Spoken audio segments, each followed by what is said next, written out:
Who will be representing the U.S. for the upcoming World Cup qualifiers and who won't be representing Honduras? Next on The Daily.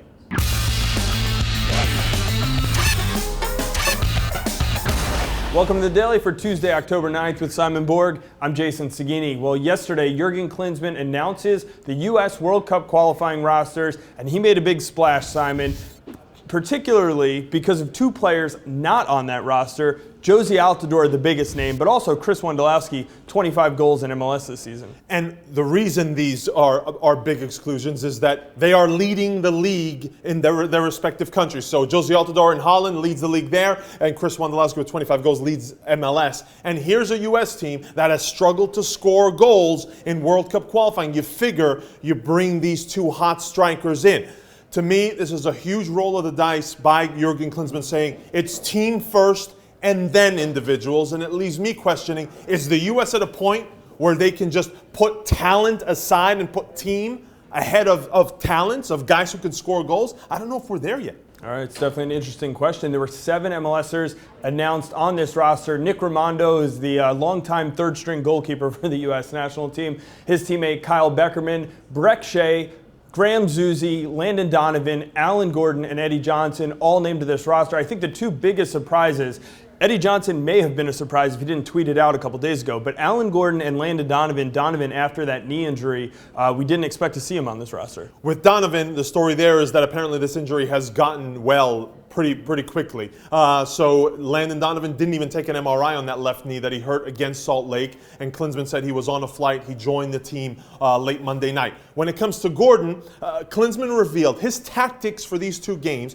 He anticipates the games to go in a certain way, where the one team is bunkered in and they're going to have to throw crosses into the box there.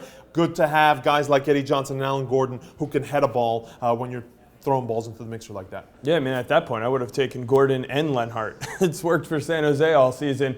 Simon, one player out of these 7 MLSers that you think has the biggest impact in these two games coming up? I think from Klinsmann's comments, we can look at Graham Jozy of Sporting Kansas City. Klinsmann very high on Jozy's confidence, that now he's daring when he has the ball with the U.S. national team. He's trying things, and he pointed that in Kansas City, in that second and final qualifier against Guatemala, he's the local boy. I expect Klinsmann to definitely give him the start, and he has a good chance to start in the first game with depending on where Donovan is at with his injury. All right, stay tuned to MLSsoccer.com for updates on the U.S. national team as we lead into their World Cup qualifier against Antigua Barbuda on Friday.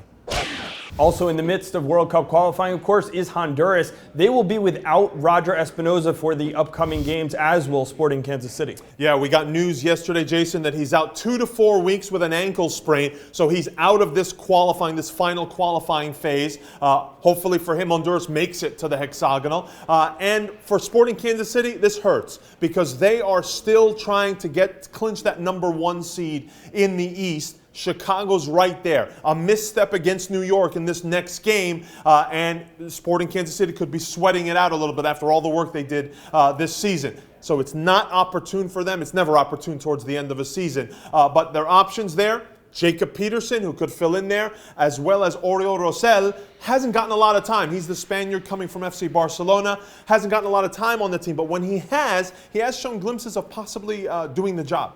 All right, well, stay tuned to MLSsoccer.com for the Team of the Week. Roger Espinoza had a great game against Columbus. Let's see if he makes it. Along with Team of the Week, there's plenty more to check out on MLSsoccer.com today, including updated power rankings and, of course, instant replay. Simon, what are you looking at this week? Jason, we're going to really look with a fine-tooth comb through that Dallas-Chivas game. It may have cost Dallas a spot in the postseason. They only drew 1-1, and they had 3 claims, 3 shouts for a penalty kick. We'll look at them carefully and see if any of them had a case. All right, check back on MLSsoccer.com this afternoon for that, and we'll be back on The Daily tomorrow.